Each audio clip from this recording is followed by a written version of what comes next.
విష్ణువు కృపానిధి, శ్యామవర్ణ శోభితుడు, లోక కళ్యాణార్థం పెక్కు అవతారాలు దాల్చినవాడు.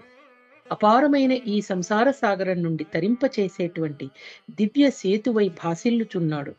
ఆ పరమాత్ముని దివ్య స్వరూపమే భాగవతం. తెలుగున పుణ్యపురుషుడైన బమ్మెరపోతన శ్రీమద్ భాగవతానికి శ్రీకారం చుట్టారు.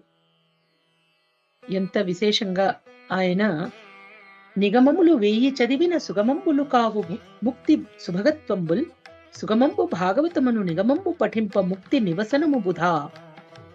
భాగవతం అనేటువంటి వేదమును భక్తి శ్రద్ధలతో పఠిస్తే మోక్షం కొరకు మనకు కొంగు బంగారమే అవుతుందని పోతనామాత్యులు చెప్తున్నారు.